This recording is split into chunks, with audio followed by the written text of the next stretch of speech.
because you know that they're on as you say again and again with the window of opportunity, and I think we all know it's gone and passed now for the Sentinel or for the Scourge.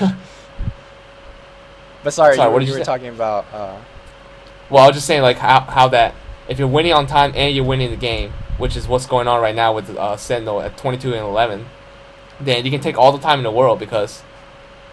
I mean, what do you got to lose? Like, why not take it slow? Like, yeah, in a pub game, everyone would be flaming, in the game. But this is a pro game, so the only thing that matters is the win. I have to say one of my favorite reasons to commentate with Hobbs is that Hobbs always bring out like the most random topics from other games. Like we kind of just go into StarCraft talk, and this is kind of nice in the Asian game because there's not much action to cover. But of course, there's a lot of innate strategy and everything.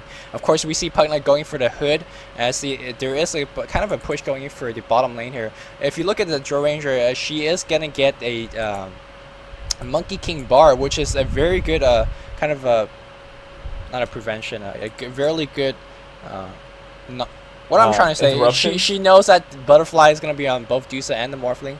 So picking up the True Strike here will definitely help out. Of course, give you the innate attack speed. The mini bash really helps out as well. If you look at the Drow Ranger, plus 258 damage in 36 minutes. I mean, this is just crazy. This is it sounds like it's like one of those like you already have Divine pretty much. Yeah, I know. I mean, except you don't drop your MKB when you die, fortunately. And checking at the item progression for Sentinel, the Gorgon already a Eagle Horn. So I think she picked it up maybe 3 or 4 minutes ago as well. For the Rasa, Rasa was dropping off a quarterstaff. What do you think Rasa is going to go next here? Rasa is sitting at 1,000 gold. Is he going to go for an Aghanim Scepter for some nice HP there, or a Blink Dagger for more of an offensive build? Blink Dagger because if you look at Sentinel, they don't really have an initiator. Like every initiation I've seen was Morph waving in, and then sometimes he'll get caught because he can't like wave out.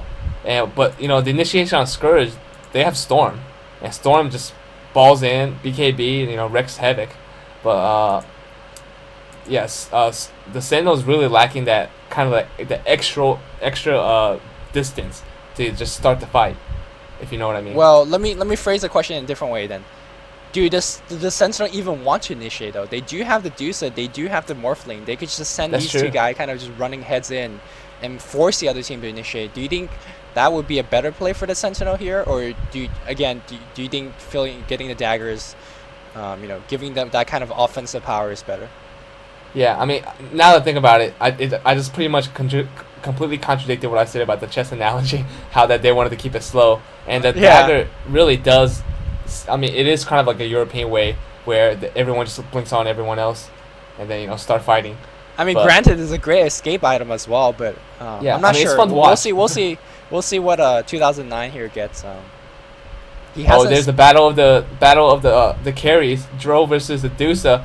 Dude, Ward of Attrition, you're not... Oh, it looks like they are going to jump in that... Oh, they're going for the Rasa. Rasa just dropping immediately, but they trade a Storm here. I don't think that's a good trade here, but they do pick off 1 or 2 here as we see the Drow Ranger... is she alive? I can't even tell how she is. No, she died. She's just hold position, and she's like, I'm not moving from this spot, and then die. And looks like she is forced to buy out here, so Sentinel already won that team fight, forcing the buyout. Of course, the Rasa actually saving the goal for buyback here. Everyone's buying back. Stormster is buying back. So everyone not getting items and forcing a buyback here, as we see these team fights are escalating in terms of very game-changing fights here. If you lose a single team fight, you will get freaking racks, unless you have a Deuce on your team where she kind of just split shots, 300 style movie, fucking everything. And looks like they will pick off the Roshan for the 3rd time, and this is a huge Roshan. They will get the Aegis and the cheese. Do you think the Drow Ranger is gonna pick the cheese? I think Drow Ranger should pick the cheese. Storm should get the Aegis. Oh no, what? They swapped it. I guess they wanted the mana from the cheese as well. I definitely thought the Drow Ranger would get the cheese as well. Because you definitely want the Drow Ranger to stay in the fight as long as possible. Aegis, even though she revives you, there is a 3-second revival time, and that 3 second is all the time the Sentinel need to dismantle Scourge. even though the game, if you just look at the minimap, it seems very even, I have to say Sentinel is definitely in the lead here. If you look at ZSMJ, I mean, is he off to another legendary whatever? By the way, in that 720 creep kills game, ZSMJ got double rapier as well, for those of you guys that didn't watch that game. So Oh, I heard about this a little bit in the TeamSpeak 3 server. yeah, about the double rapier. I mean, double rapier, like, when do you ever see that in a pro game? So so anyways, we have been talking about, by the way, so if you guys haven't visited Dota commentaries in a bit, I urge you to do so. We do have a forum now, so there is a bit more of a community building. Of course, Hobbs is our forum moderator, and we are currently thinking of having a commentator versus a viewer game. We kind of already decided on a date, so it's 25th of July. Really? Okay. Yeah, it's 25th of July. We haven't decided the exact hours yet. We have to talk to all the other commentators, but it is going to be the 25th of July. So if you guys are interested, just give me a comment. I think Ian's going to talk about it in his game, of him casting this the previous two games. And yeah, so the 5 commentators that are going to be playing is going to be Jack, Ian, Restalker, Phantom, and myself here. If one of us don't make it, we probably just get a replacement. We haven't decided how we're gonna pick the other guys, but we're not sure if it's gonna turn into a viewers game, just having commentators versus viewers or anything like that. But I mean, we'll see how it works out. Yeah, I mean, we have there's a shortage of commentators, but there's no shortage of viewers. So yeah, maybe we probably need to cycle through the actually, we do have quite a bit of commentators. Hobbs, were you thinking of being a commentator instead of just a dual commentator now? Or give yourself a self pluck here? No, not really. Well, I mean, when I finish my Dota rap, then it's gonna be. Yeah, when is that coming out? That's coming out in the 3rd quarter, maybe delay. I thought you said it's gonna come out the following Monday. Yeah, I have to still work on it. But I'm working on this. Hey, don't pressure me. A masterpiece has to be slowly molded into a masterpiece. Okay, can't be rushed. Sure. Sure. Anyway, sorry for that last 2 minutes of random Dota chat. Just give you some more item progression here, since there has been a lot of action. You see the Ranger picking up a Satanic here. Definitely kind of maxing out her gear here.